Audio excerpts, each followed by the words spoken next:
안녕하세요. 저는 박준서입니다. 올해로 58이죠. 30년을 교단에 섰고 마지막 5년은 교장으로 보냈습니다. 은퇴하던 날 교직원들이 꽃다발을 건네며 박수를 쳐줬어요. 저는 웃으며 악수를 나눴죠. 하지만 집으로 돌아오는 차 안에서 문득 이런 생각이 들더군요. 시청 전 구독, 좋아요, 알림 설정 꼭 부탁드립니다. 감사합니다. 이제 뭘 하며 살아야 하나. 아내 민영과는 30해를 함께 했습니다. 대학 졸업하고 바로 결혼했으니까요.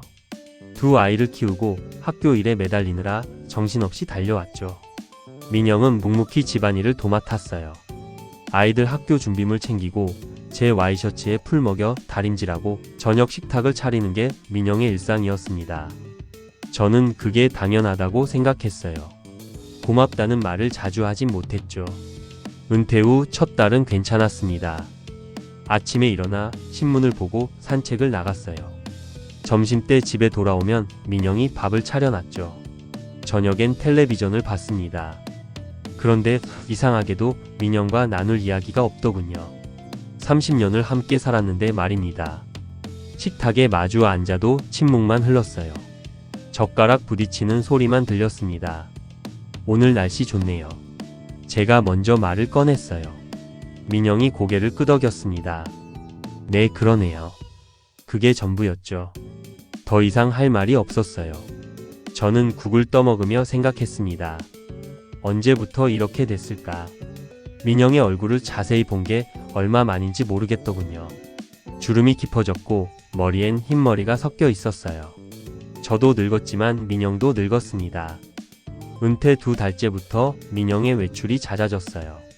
처음엔 장을 보러 간다고 했습니다. 그런데 한번 나가면 서너 시간씩 안 들어왔죠. 물어보면 자원봉사를 시작했다고 하더군요. 어디서요? 복지관이요. 어르신들 식사 준비 돕는 거예요. 그래요? 저는 더 묻지 않았습니다. 민영이 뭔가 하고 싶어 하는 것 같았거든요. 사실 저도 혼자 있는 게 편했어요. 민영이 없으면 마음대로 텔레비전 채널을 돌릴 수 있었죠. 책을 읽어도 눈치 볼 필요가 없었습니다. 그러다 민영이 요가를 시작했어요. 일주일에 3번 저녁 시간에 나갔습니다. 처음엔 좋은 일이라고 생각했죠. 건강에도 좋고 사람도 만나고요. 그런데 요가 시간이 점점 늘어났어요. 일주일에 4번, 5번으로요. 오늘도 요가예요? 네, 선생님이 자세를 좀 더 가르쳐 주신대요. 민영의 대답은 간단했습니다. 저는 고개를 끄덕였죠. 하지만 뭔가 이상하다는 느낌이 들기 시작했어요. 민영이 화장을 진하게 하더군요. 예전엔 안 하던 립스틱도 바르고요. 옷차림도 달라졌습니다. 요가복이라고 하기엔 너무 세련됐어요. 어느 날 밤 민영이 11시가 넘어서 들어왔습니다. 저는 거실 소파에 앉아 기다리고 있었어요. 이렇게 늦게까지 요가를 해요? 끝나고 차 한잔 했어요. 회원들이랑요? 민영은 가방을 소파에 던지며 말했죠. 피곤해 보였습니다. 저는 더 묻지 않았어요. 하지만 민영 옆을 지나가는데 낯선 냄새가 났습니다. 향수 냄새였죠. 민영이 쓰는 향수가 아니었어요. 좀 더 진하고 남자 향수 같았습니다. 그날 밤 잠이 안 왔어요. 옆에 누운 민영의 숨소리를 들으며 생각했죠. 설마 아니겠지. 저는 고개를 저었습니다. 30년을 함께 산 사람인데요. 민영이 저를 배신할 리 없다고 믿었어요. 아니, 믿고 싶었습니다. 하지만 의심은 쉽게 사라지지 않았죠. 다음날 아침 식탁에서 민영을 바라봤어요. 민영은 평소처럼 국을 끓이고 반찬을 꺼내놨습니다. 아무 일 없다는 듯이요. 저는 밥을 먹으며 생각했죠. 제가 예민한 건가? 나이 들어서 쓸데없는 걱정을 하는 건가?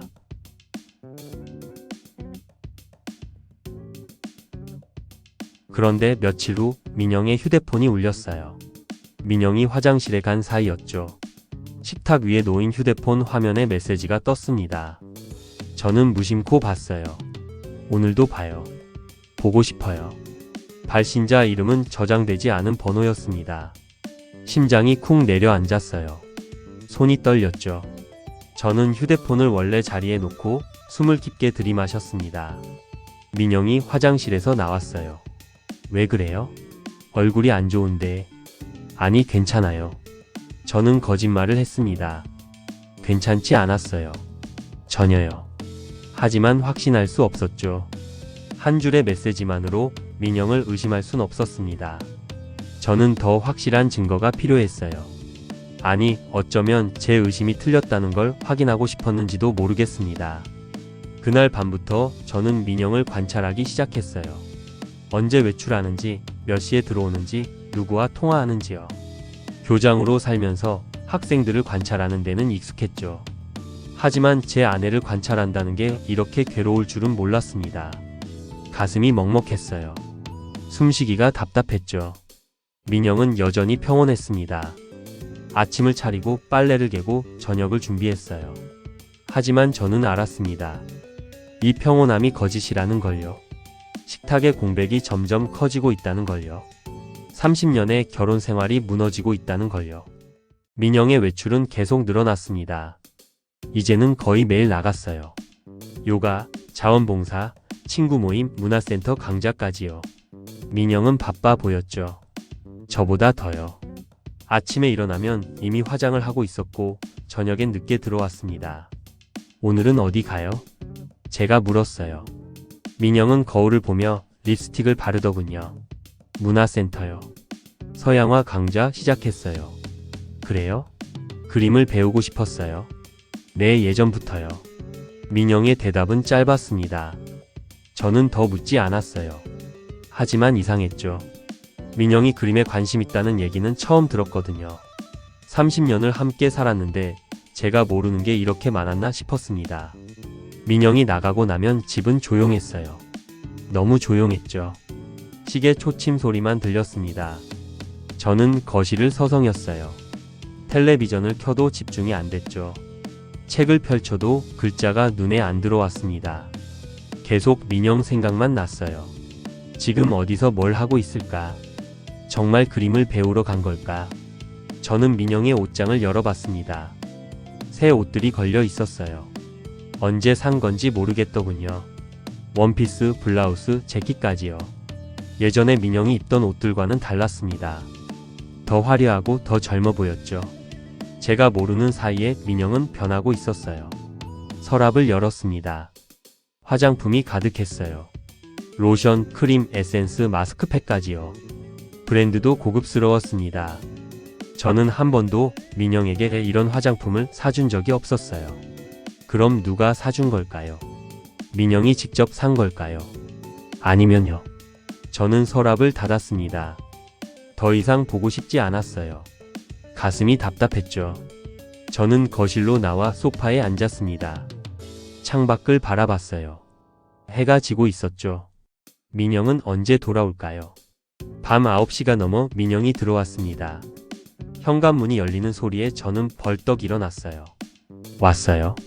네, 늦었죠? 강좌 끝나고 저녁 먹고 왔어요. 민영은 가방을 소파에 놓으며 말했습니다. 저는 민영에게 다가갔어요. 그리고 냄새를 맡았죠. 또 그 향수 냄새였습니다. 지난번보다 더 진했어요. 향수 바꿨어요. 네? 아, 문화센터에서 친구가 뿌려줬어요. 좋은 향이라고요. 민영은 웃으며 말했습니다. 하지만 그 웃음이 자연스럽지 않았어요. 어색했죠.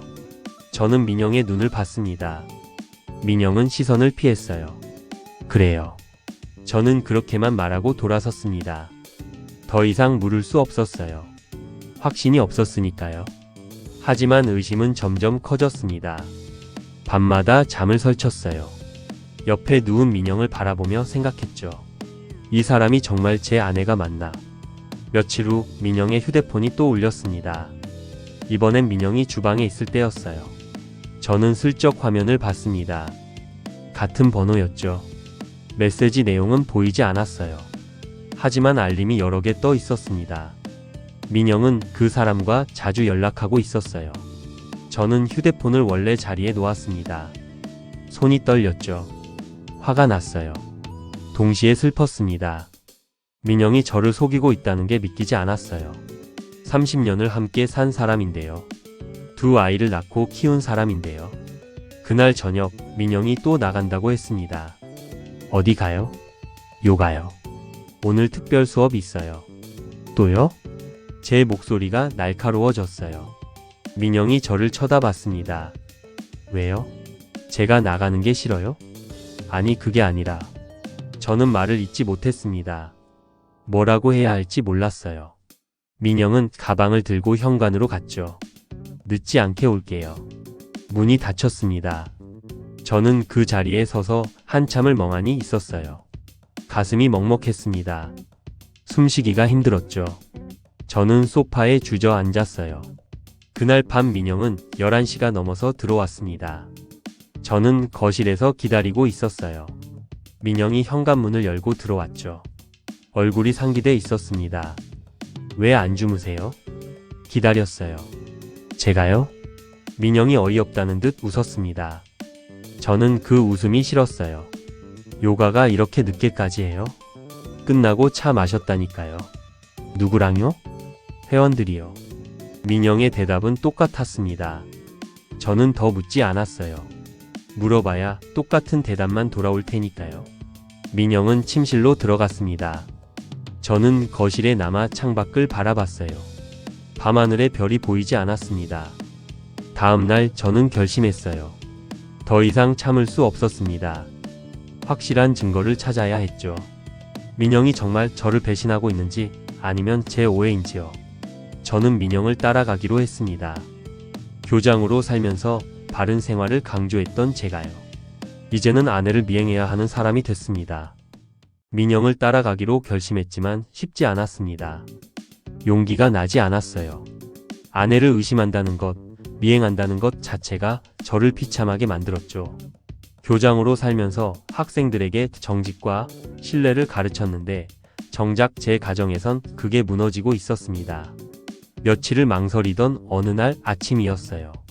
우편함에서 우편물을 꺼내왔습니다. 카드 청구서, 광고 전단, 그리고 보험회사 봉투가 하나 있었죠. 생명보험회사였습니다. 저는 무심코 봉투를 뜯었어요. 수익자 변경 통지서였습니다. 처음엔 무슨 내용인지 몰랐어요. 그냥 서류인가 보다 싶었죠. 그런데 자세히 보니 민영 명의 생명보험이었습니다. 보험금은 5억 원이었어요. 적지 않은 금액이죠. 그런데 수익자란에 제 이름이 없었습니다. 대신 낯선 이름이 적혀 있었어요. 최진혁. 저는 그 자리에 멈춰 섰습니다. 손에 든 종이가 흔들렸어요. 다시 봤습니다. 분명했죠. 수익자가 박준서에서 최진혁으로 변경됐다고 적혀 있었어요. 변경일은 한 달 전이었습니다. 최진혁이 누군가요? 왜 민영이 수익자를 바꾼 건가요? 5억이면 적지 않은 돈입니다. 제가 교장으로 30년 일하며 모은 돈이 포함되어 있는 보험이었어요. 당연히 수익자는 저였죠. 만약 민영에게 무슨 일이 생기면 제가 받는 게 당연했습니다. 그런데 최진혁이라는 사람에게요. 심장이 쿵쾅거렸습니다. 손이 떨렸어요. 저는 거실 소파에 주저앉았습니다. 종이를 다시 봤죠. 혹시 제가 잘못 본 건 아닐까 싶어서요. 하지만 명확했습니다. 수익자 최진혁. 그때 민영이 주방에서 나왔습니다. 우편물 왔어요. 네, 왔어요. 저는 종이를 내밀었습니다. 민영의 얼굴이 굳었어요. 순간적으로요. 그리고 곧 태연한 표정을 지었죠. 아, 그거요. 이게 뭐예요? 제 목소리가 떨렸습니다. 민영은 종이를 받아들고 후려봤어요. 보험 수익자 바꿨어요. 왜요? 요즘 몸이 안 좋아서요. 건강검진 받으려고요. 민영의 대답은 침착했습니다. 너무 침착했어요. 저는 민영을 빤히 쳐다봤죠. 그게 무슨 상관이에요? 왜 수익자를 바꿔요? 만약을 대비해서요. 제 동생한테 미리 정리해 두려고요. 최진혁이 동생이에요? 아니요, 조카예요. 동생 아들이요. 민영은 거짓말을 하고 있었습니다. 저는 알았어요. 민영의 동생에겐 딸만 둘 있습니다. 아들은 없어요. 저는 그걸 알고 있었죠. 30년을 함께 살았으니까요. 거짓말하지 마세요. 제 목소리가 높아졌습니다. 민영이 눈을 크게 떴어요. 뭐가요? 동생한테 아들 없잖아요. 최진혁이 누군가요? 민영의 얼굴이 창백해졌습니다. 입술이 파르르 떨렸어요. 하지만 곧 표정을 굳혔죠. 제 일이에요. 당신이 상관할 일 아니에요. 제 일 아니라고요? 이건 우리 돈이에요. 제가 벌어서 낸 보험료예요. 저도 낸 거 있어요. 30년 동안 집안일 하면서요. 민영의 목소리도 높아졌습니다. 저희는 서로를 노려봤어요. 30년 결혼 생활에서 이렇게 큰 소리로 다툰 적은 거의 없었습니다. 민영은 종이를 탁자에 던지고 침실로 들어갔어요. 문을 쾅 닫았습니다. 저는 그 자리에 서서 멍하니 있었어요. 손이 떨렸죠. 머리가 복잡했습니다. 최진혁이 누구인지, 왜 민영이 수익자를 바꿨는지, 이 모든 게 무슨 의미인지요. 한 가지는 확실했습니다. 민영은 뭔가를 숨기고 있었어요. 그리고 그게 저와 관련된 일이었죠. 저는 종이를 들고 서재로 갔습니다. 컴퓨터를 켰어요. 최진혁을 검색했죠. 하지만 너무 흔한 이름이었습니다. 수백 명이 나왔어요. 누가 그 사람인지 알 수 없었죠. 그날 오후 민영이 또 나간다고 했습니다. 저는 아무 말하지 않았어요. 민영도 말이 없었죠. 현관문이 닫히는 소리가 유난히 크게 들렸습니다. 저는 민영의 방으로 갔습니다. 옷장을 열었어요. 서랍을 뒤졌죠. 뭔가 단서가 있을 거라고 생각했습니다. 하지만 아무것도 없었어요. 옷, 화장품, 액세서리 뿐이었죠. 책상 서랍을 열었습니다. 다이어리가 있었어요. 저는 펼쳐봤습니다. 약속이 빼곡히 적혀 있었죠. 요가, 문화센터, 자원봉사요. 그런데 이상한 약속도 있었습니다. 알파벳 J라고만 적힌 날들이 있었어요. 일주일에 두세 번씩이었죠. J가 뭘까요? 사람 이름일까요? 최진혁의 영어 이름일까요? 저는 다이어리를 덮었습니다. 더 이상 볼 수 없었어요. 보면 볼수록 확신이 섰으니까요. 민영이 저를 배신하고 있다는 걸요. 그날 밤 민영이 돌아왔을 때 저는 아무렇지 않게 굴었습니다. 저녁을 함께 먹었어요. 민영도 평소처럼 행동했죠. 하지만 저희 사이엔 보이지 않는 벽이 생겼습니다. 누구도 먼저 말을 걸지 않았어요. 잠자리에 들었을 때 민영이 먼저 잠들었습니다. 저는 천장을 바라보며 생각했어요. 이제 어떻게 해야 하나. 이대로 모른 척 할 수는 없었습니다. 저는 진실을 알아야 했어요. 최진혁이 누군지, 민영과 어떤 관계인지, 왜 수익자를 바꿨는지요. 그리고 만약 제가 생각하는 게 맞다면요. 민영이 정말 저를 배신했다면요. 저는 어떻게 해야 할까요? 저는 눈을 감았습니다. 하지만 잠이 오지 않았어요. 머릿속이 복잡했습니다. 30년의 결혼 생활이 무너지는 소리가 들리는 것 같았죠. 다음날 아침 저는 아들에게 전화를 걸었습니다. 민준이었어요. 35살이죠. 결혼해서 아이도 하나 있습니다. 저는 민준에게 조심스럽게 물었어요. 아빠가 좀 상담할 게 있는데 변호사 아는 사람 있니? 변호사요? 무슨 일 있으세요? 아니 그냥 궁금한 게 있어서. 저는 자세히 말하지 않았습니다. 민준이 걱정할까 봐요. 민준은 잠깐 생각하더니 대답했죠. 제 대학 선배 중에 변호사 있어요. 가족법 전문이에요. 연락처 보내드릴까요? 그래 고맙다. 전화를 끊고 민준이 보내준 연락처로 전화를 걸었습니다. 변호사 사무실 직원이 받았어요. 상담 예약을 잡았죠. 이틀 후 오전이었습니다. 그 이틀 동안 민영과 저는 거의 말을 섞지 않았어요. 아침 식사도 따로 했습니다. 민영은 일찍 나갔고 저는 혼자 남았죠. 집이 텅 비었습니다. 너무 조용했어요. 상담 날이 됐습니다. 저는 정장을 입었어요. 거울을 봤죠. 머리가 많이 휘어졌더군요. 주름도 깊었습니다. 58년을 산 얼굴이었어요. 하지만 이렇게 초라해 보인 적은 없었습니다. 변호사 사무실은 강남에 있었어요. 깔끔한 건물이었죠. 엘리베이터를 타고 10층에 내렸습니다. 유리문을 열고 들어가니 직원이 웃으며 맞아줬어요. 박준서 님이시죠? 기다리고 계셨어요. 상담실로 안내받았습니다. 책이 빼곡한 방이었어요. 책상 너머에 변호사가 앉아 있었죠. 40대 초반으로 보이는 남자였습니다. 정장을 단정하게 차려입었고 안경을 쓰고 있었어요. 안녕하세요. 이창민 변호사입니다. 악수를 나눴습니다. 저는 의자에 앉았어요. 떨렸죠. 무슨 말부터 해야 할지 몰랐습니다. 편하게 말씀하세요. 무슨 일이신지요? 이창민 변호사가 부드럽게 물었습니다. 저는 목을 가다듬었어요. 아내가 외도를 하는 것 같습니다. 그 말을 하는데 가슴이 아팠어요. 입 밖으로 내니까 더 현실적으로 느껴졌죠. 변호사는 고개를 끄덕이며 메모를 했습니다. 어떤 정황이 있으신가요?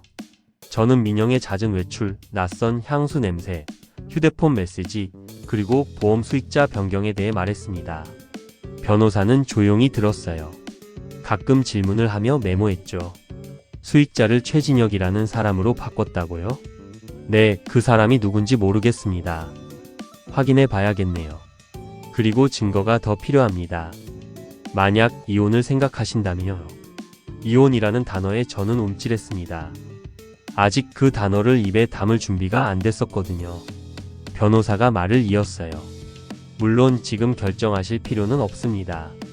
하지만 만약을 대비해서 증거를 확보하시는 게 좋아요.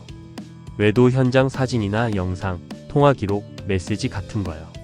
제가 어떻게 해요? 흥신소를 쓰시거나 직접 하실 수도 있습니다. 법적으로 문제없는 방법으로요. 저는 고개를 끄덕였습니다. 머리가 복잡했어요. 변호사는 명함을 건네며 말했죠. 천천히 생각하세요. 필요하시면 언제든 연락 주시고요. 상담을 마치고 나왔습니다. 길을 걸으며 생각했어요. 정말 증거를 모아야 하나? 이혼까지 가야 하나? 하지만 선택지가 없었습니다. 민영이 먼저 배신했으니까요. 집으로 돌아왔을 때 민영은 없었어요. 또 나간 모양이었죠. 저는 소파에 앉아 멍하니 있었습니다. 그때 핸드폰이 울렸어요. 민준이었습니다. 아빠, 변호사 만나보셨어요? 응, 방금 왔다. 괜찮으세요?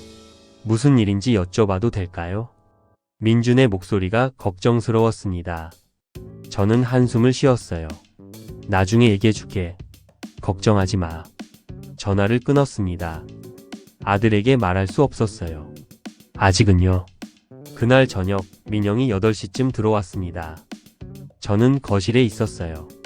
민영이 가방을 내려놓으며 말했죠. 저녁 드셨어요? 아직이요. 제가 뭐 해드릴까요? 괜찮아요. 혼자 먹을게요. 민영은 잠깐 저를 쳐다보다가 주방으로 갔습니다. 냉장고를 열고 뭔가를 꺼냈어요. 저는 민영의 뒷모습을 봤습니다. 30년을 함께 산 사람이었죠. 하지만 이제는 낯설었어요. 다음날 아침 우편물이 또 왔습니다. 이번엔 법률 사무소에서 온 봉투였어요. 저는 이상한 느낌이 들었죠. 뜯어봤습니다. 협의 이혼 신청 안내문이었습니다. 심장이 멎는 것 같았어요.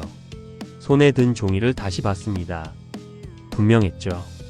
민영이 이혼 소송을 준비하고 있다는 내용이었어요. 그리고 민영의 변호사 이름이 적혀 있었습니다. 강동윤 변호사. 전화번호와 주소도 있었어요. 저는 그 자리에 서서 종이를 들고 있었습니다. 민영이 먼저 이혼을 요구한 거였죠. 제가 아니라요. 민영이 침실에서 나왔습니다. 저는 종이를 들어 보였어요. 이게 뭐예요? 민영의 얼굴이 굳었습니다. 하지만 곧 침착한 표정을 지었죠. 보셨네요. 이혼하자고요? 네, 더 이상 함께 살 수 없을 것 같아서요. 민영의 목소리는 담담했습니다. 감정이 없었어요. 저는 믿을 수 없었죠. 왜요? 30년을 함께 살았는데요. 그래서요. 이제 지쳤어요. 더 이상 못 참겠어요. 뭘 못 참는데요? 당신이요. 민영의 말에 저는 할 말을 잃었습니다. 가슴이 찢어지는 것 같았어요. 민영이 말을 이었습니다. 30년 동안 저는 당신 그림자였어요. 교장 선생님의 아내, 아이들 엄마였죠.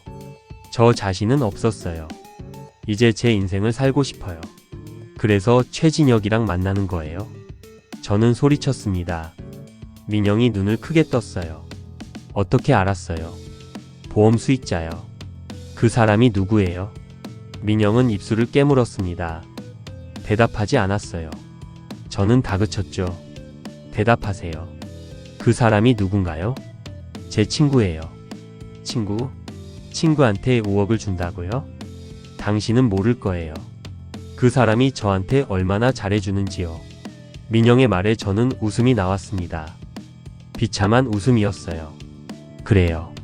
저는 당신한테 잘해준 적 없죠. 30년 동안 월급 갖다 주고 집 사주고 아이들 키운 게 전부니까요. 돈이 전부가 아니에요.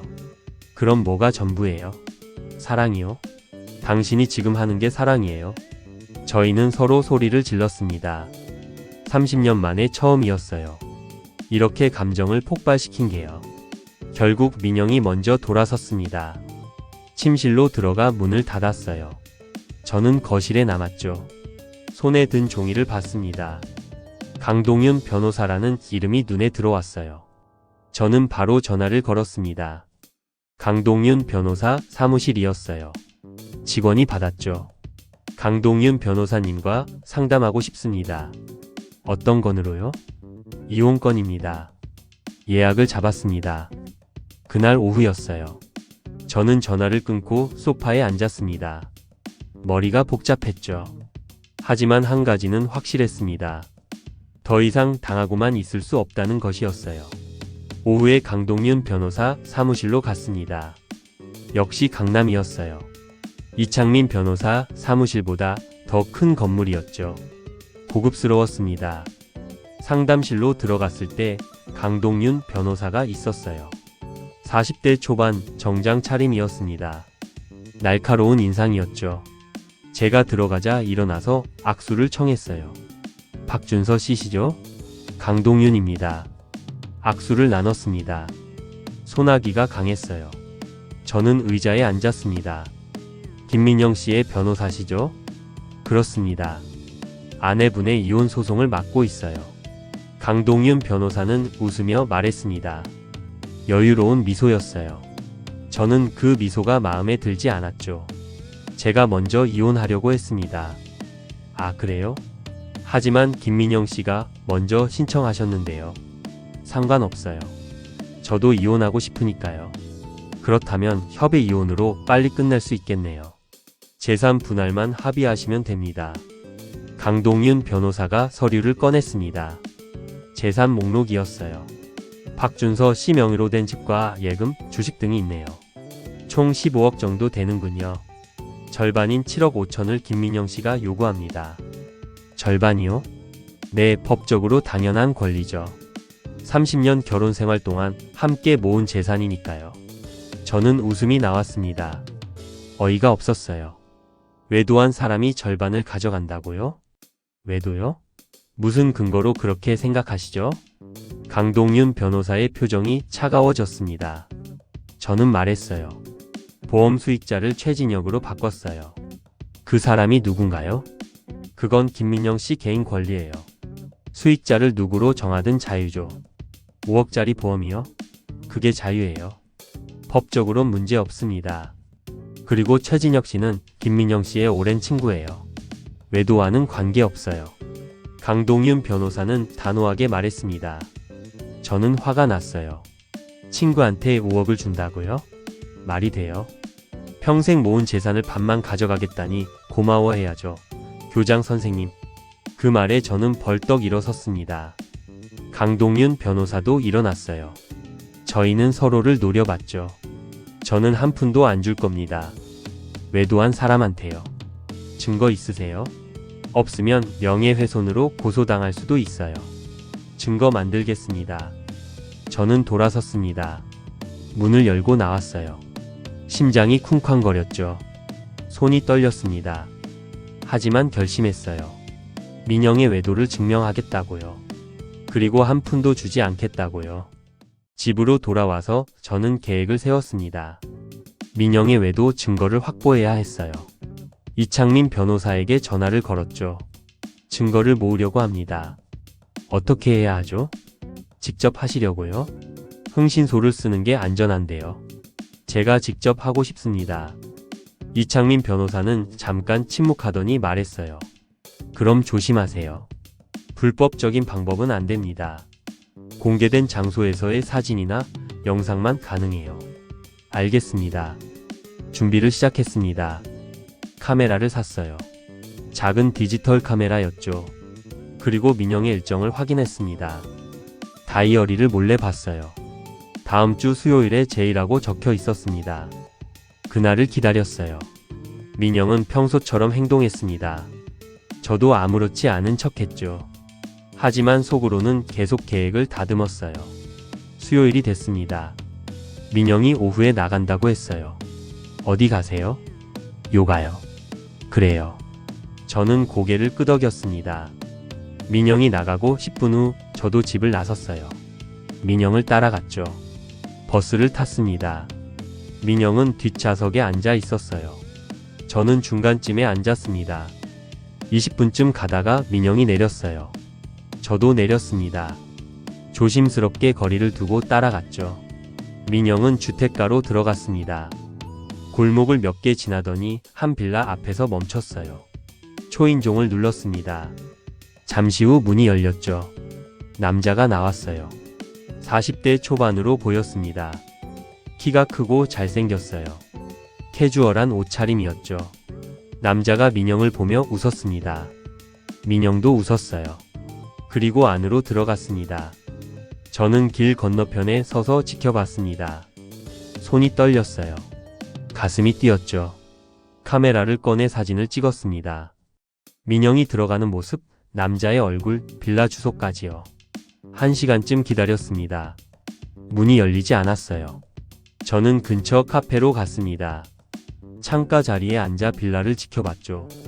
커피를 시켰지만 한 모금도 마시지 못했어요. 2시간이 지났습니다. 문이 열렸어요. 민영과 남자가 나왔습니다. 함께 걸어갔죠. 저는 황급히 자리에서 일어나 따라갔습니다. 그들은 근처 식당으로 들어갔어요. 한식당이었습니다. 저는 밖에서 지켜봤죠. 창문 너머로 보였어요. 마주 앉아 밥을 먹고 있었습니다. 민영이 웃고 있었어요. 남자도 웃었죠. 저는 사진을 찍었습니다. 여러 장요. 그들이 함께 있는 모습, 웃는 모습, 대화하는 모습까지요. 식사를 마치고 나왔을 때 그들은 걸어갔습니다. 손은 잡지 않았어요. 하지만 가까이 붙어 걸었죠. 저는 계속 따라갔습니다. 그들이 멈춘 곳은 백화점이었어요. 안으로 들어갔습니다. 저도 들어갔죠. 그들은 스포츠 용품 매장으로 갔어요.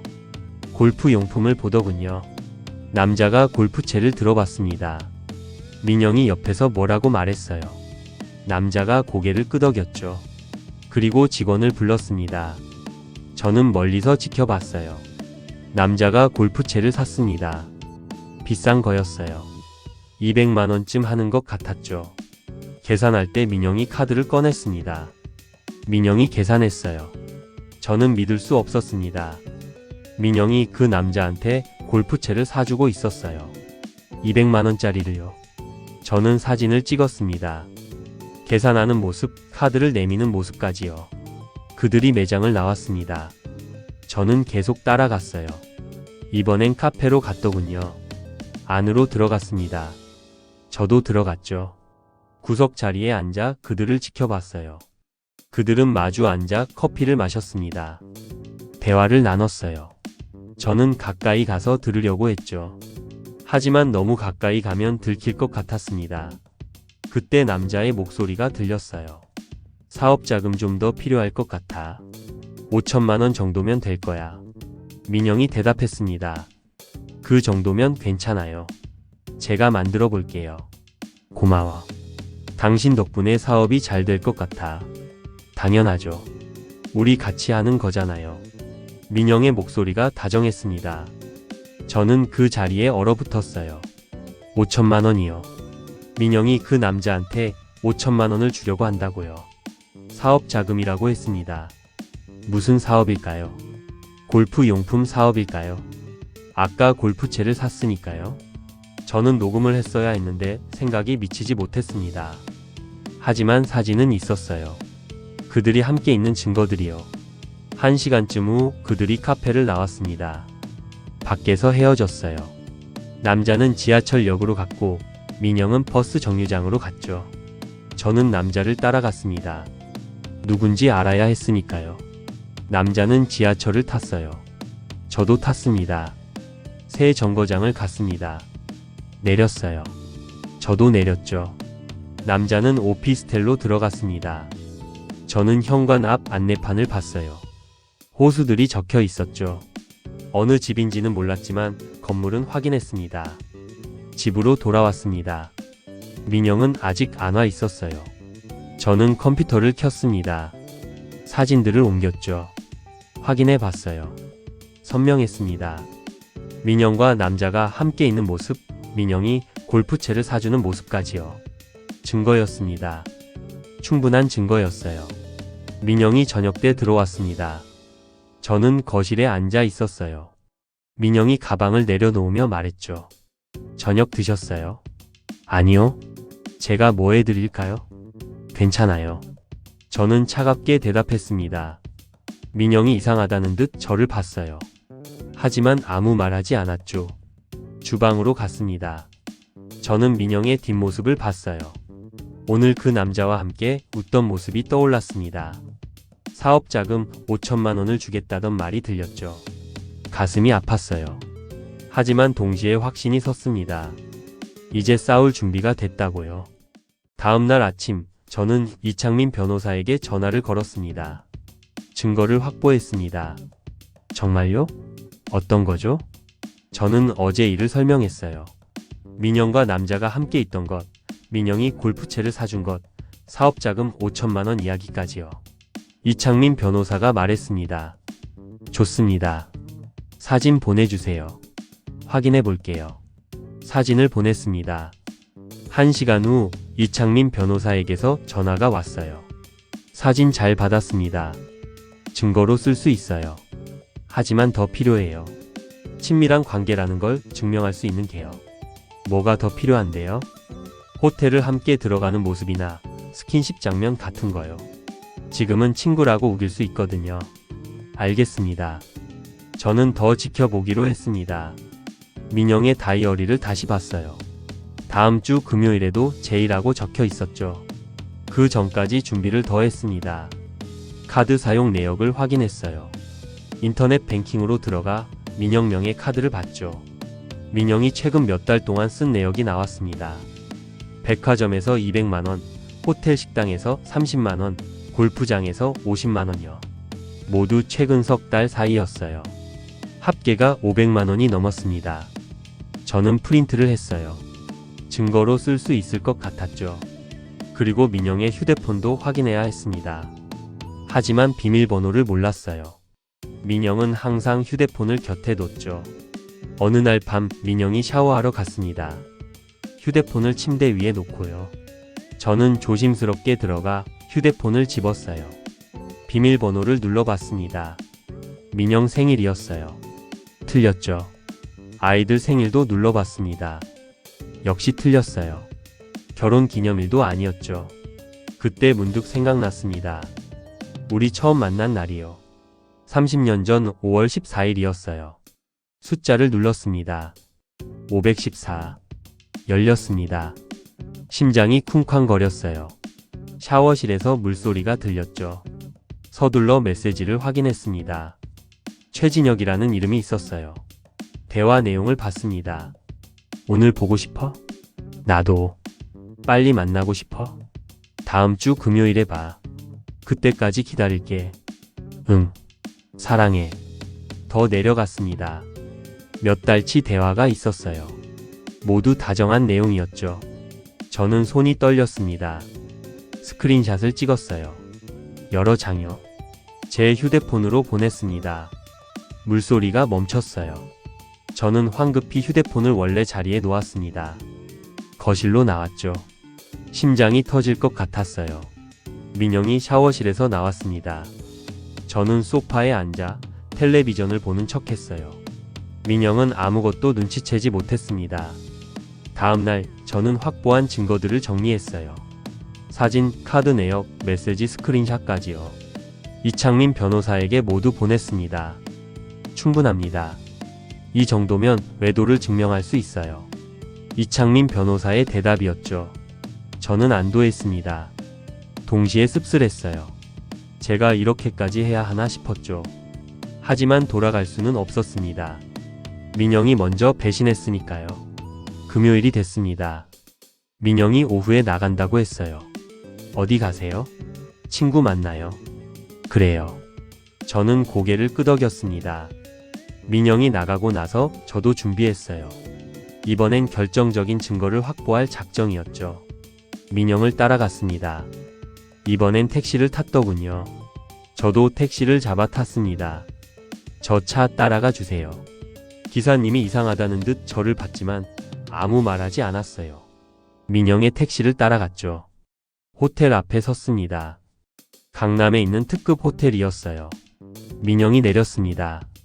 저도 내렸죠. 멀찍이 떨어져서 지켜봤어요. 최진혁이 호텔 앞에서 기다리고 있었습니다. 민영을 보고 웃었어요. 민영도 웃었죠. 그들은 함께 호텔로 들어갔습니다. 저는 카메라를 꺼내 사진을 찍었습니다. 그들이 함께 호텔로 들어가는 모습이었어요. 명확했죠. 잠시 고민했습니다. 안으로 따라갈까요? 하지만 들킬 위험이 있었어요.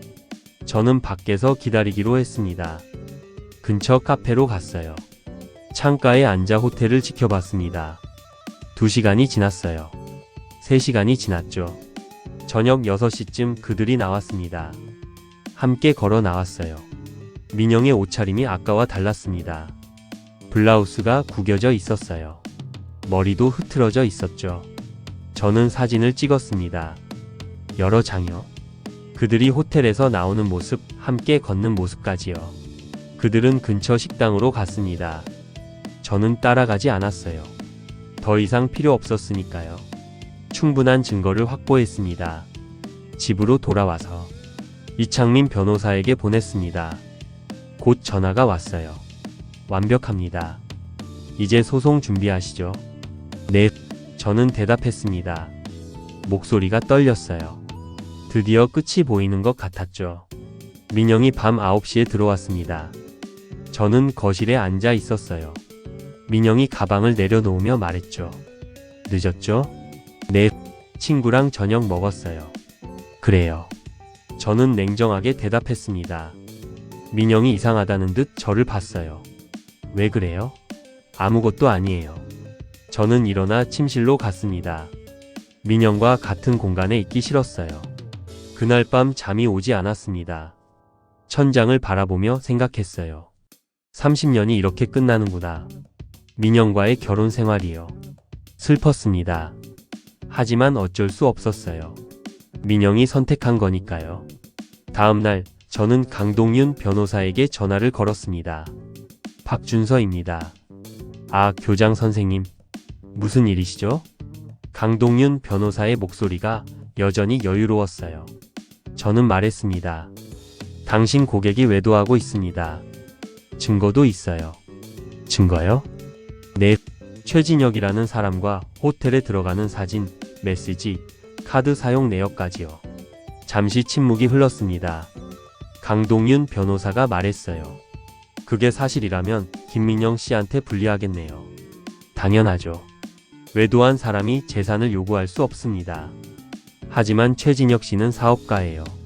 김민영 씨가 투자한 거죠. 투자요? 골프채 사주고 호텔 가는 게 투자예요? 법정에서 판단할 일이네요. 강동윤 변호사는 여전히 침착했습니다. 하지만 목소리에 긴장이 섞여 있었어요. 저는 말했죠. 법정에서 봅시다. 당신의 고객은 돈 때문에 제 아내에게 접근한 사기꾼이에요. 전화를 끊었습니다. 손이 떨렸어요. 하지만 속은 후련했죠. 이제 준비는 끝났습니다. 법정에서 싸울 일만 남았어요. 소송이 시작됐습니다. 이창민 변호사가 서류를 준비했어요. 저는 증거들을 모두 제출했죠. 사진, 메시지, 카드 내역, 보험 수익자 변경 서류까지요. 첫 재판 날이었습니다. 저는 정장을 입었어요. 거울을 봤죠. 교장 시절의 모습이 떠올랐습니다. 바르게 살라고 학생들을 가르쳤던 제가요. 이제 법정에 서게 됐어요. 법원에 도착했습니다. 민영이 먼저 와 있었어요. 강동윤 변호사와 함께였죠. 민영이 저를 봤습니다. 눈이 마주쳤어요. 민영의 눈에 슬픔이 있었습니다. 저는 고개를 돌렸죠. 법정에 들어갔습니다. 판사가 들어왔어요. 재판이 시작됐죠. 이창민 변호사가 먼저 증거를 제시했습니다. 민영과 최진혁이 호텔에 들어가는 사진이었어요. 판사가 자세히 봤습니다. 이 사진은 언제 찍은 건가요? 지난달 금요일입니다. 오후 2시쯤이요. 이창민 변호사가 대답했습니다. 판사가 고개를 끄덕였어요. 다른 증거도 있나요? 네, 메시지 내역과 카드 사용 내역입니다. 메시지가 스크린에 나왔습니다. 민영과 최진혁의 대화였어요. 사랑한다는 말들이 보였죠. 카드 내역도 나왔습니다. 민영이 최진혁에게 쓴 돈들이었어요. 강동윤 변호사가 반박했습니다. 김민영 씨는 최진혁 씨의 사업을 돕고 있었습니다. 골프 용품 사업이요. 투자 차원이었죠. 투자라면 계약서가 있어야 하지 않나요? 이창민 변호사가 물었어요. 강동윤 변호사가 당황하는 게 보였습니다. 구두 계약이었습니다. 500만 원이 넘는 돈을 구두 계약으로 투자했다고요? 판사가 의심스럽다는 표정을 지었어요. 강동윤 변호사는 더 이상 말하지 못했죠. 그 다음은 최진혁에 대한 조사 결과였습니다. 이창민 변호사가 사설 조사를 의뢰했었어요. 최진혁은 사업가가 아니었습니다. 무직이었죠. 과거에 사기 전과도 있었어요. 최진혁 씨는 여성들에게 접근해 돈을 받아낸 전력이 있습니다. 김민영 씨도 피해자일 가능성이 높아요. 이창민 변호사의 말에 법정이 술렁였습니다. 민영의 얼굴이 창백해졌어요. 믿을 수 없다는 표정이었죠.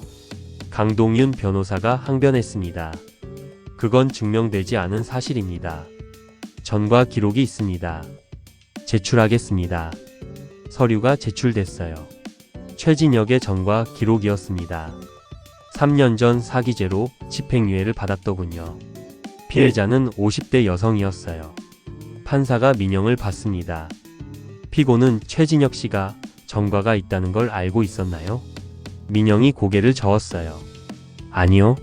몰랐어요. 그럼 최진혁 씨와의 관계는 어떤 건가요? 민영이 입술을 깨물었습니다.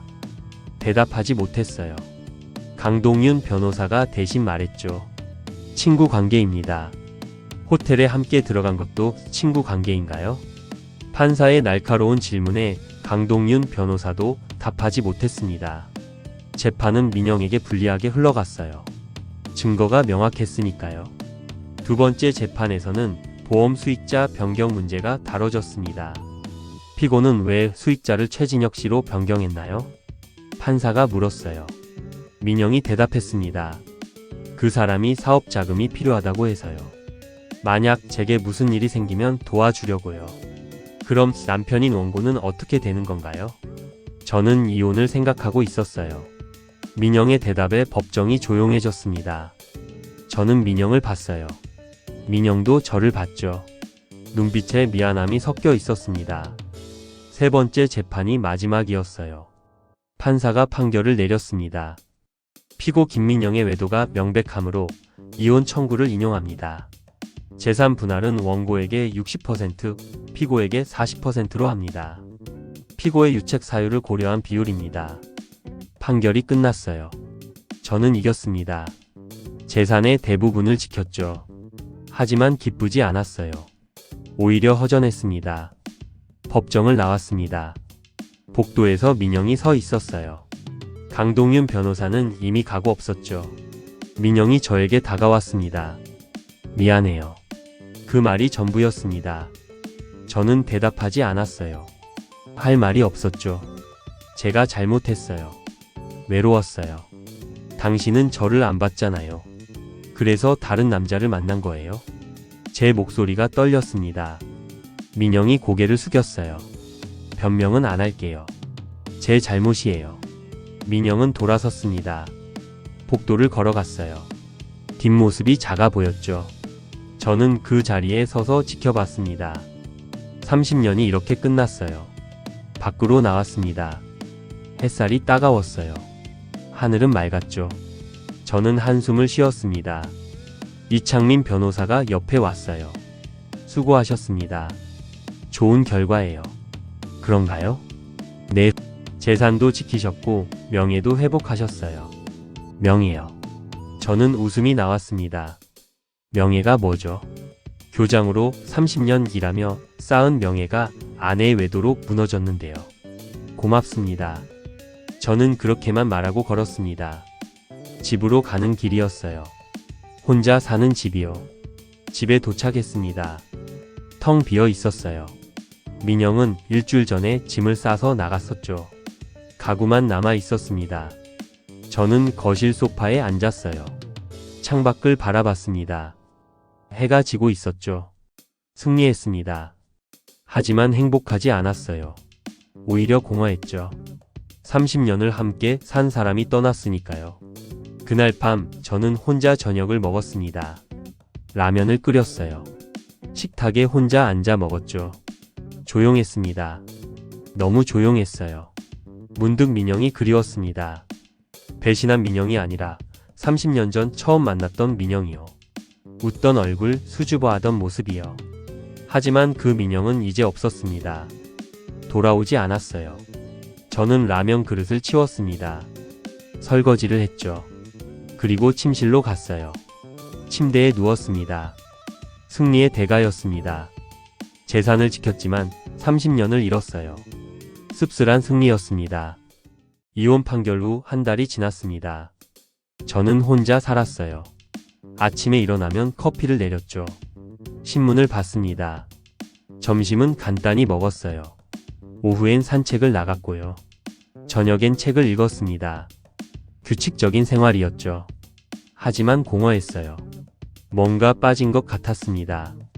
아들 민준이 가끔 전화를 했어요. 아빠 괜찮으세요? 응, 괜찮다. 밥은 잘 드세요? 먹고 있어. 민준은 걱정이 많았습니다. 주말마다 찾아오려고 했어요. 저는 괜찮다고 말했죠. 혼자 있는 게 편하다고요. 사실이었습니다. 혼자 있으니 마음이 편했어요. 눈치 볼 필요가 없었죠. 하고 싶은 대로 할 수 있었습니다. 하지만 밤이 되면 외로웠어요. 침대에 누우면 옆이 비어 있었죠. 30년 동안 누군가 있던 자리였는데요. 어느 날 아침 문득 생각이 들었습니다. 여행을 가볼까? 오래전부터 가고 싶었던 곳이 있었어요. 미술관 순례였죠. 젊었을 때 미술을 좋아했습니다. 그림을 보는 게 좋았어요. 하지만 교사가 되고 가정을 꾸리고 아이를 키우느라 포기했죠. 미술관 갈 시간이 없었습니다. 이제는 시간이 있었어요. 마음대로 쓸 수 있는 시간이요. 저는 여행을 계획했습니다. 서울, 경주, 부산의 미술관들을 돌아보기로 했어요. 일주일 정도면 충분했죠. 짐을 쌌습니다. 옷 몇 벌과 책 한 권이었어요. 간단했죠. 혼자니까요. 첫 번째로 간 곳은 서울 국립현대미술관이었습니다. 오랜만에 가봤어요. 학생들 데리고 온 적은 있었지만 혼자 온 건 처음이었죠. 전시실을 천천히 걸었습니다. 그림들을 봤어요. 색감이 아름다웠습니다. 붓터치가 섬세했죠. 저는 그림 앞에 오래 서 있었어요. 아무도 재촉하지 않았습니다. 한 그림 앞에서 멈췄습니다. 노인의 초상화였어요. 주름진 얼굴, 슬픈 눈빛이었죠. 하지만 어딘가 평온해 보였습니다. 저와 닮았다고 생각했어요. 주름진 얼굴, 슬픈 눈빛까지요. 하지만 평온함은 아직 없었습니다. 미술관을 나왔습니다. 근처 카페에서 커피를 마셨어요. 창밖을 봤죠. 사람들이 지나갔습니다. 연인들, 가족들, 친구들이요. 저는 혼자였어요. 하지만 외롭지 않았습니다. 이상하게도요.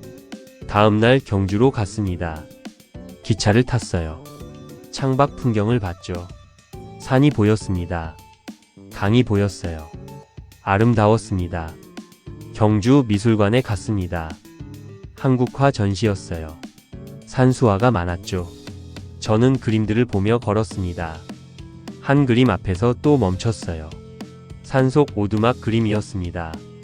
혼자 사는 노인이 그려져 있었죠. 하지만 외로워 보이지 않았어요. 오히려 자유로워 보였습니다. 저도 저렇게 될 수 있을까 생각했어요. 혼자이지만 자유로운 사람이요. 부산까지 갔습니다.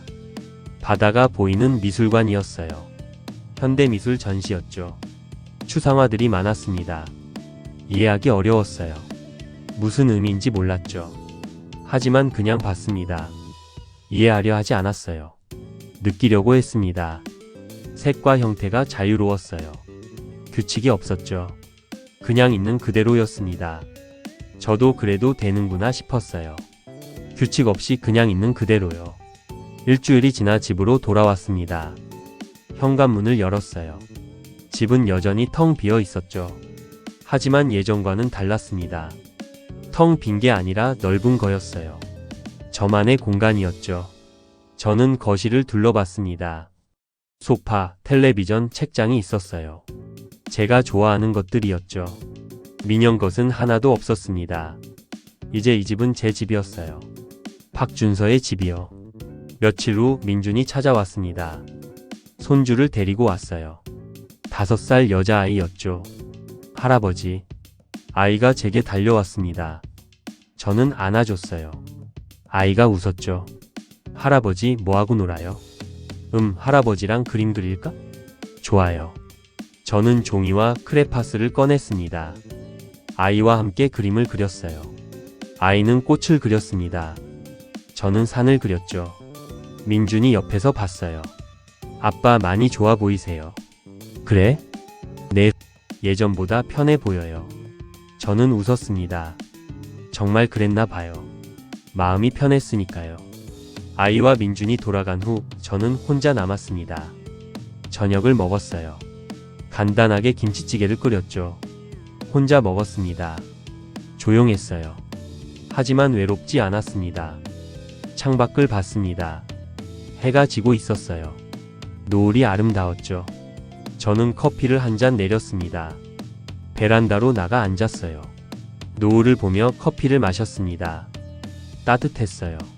문득 생각했습니다. 이게 평안인가 보다. 외롭지만 괜찮은 거요.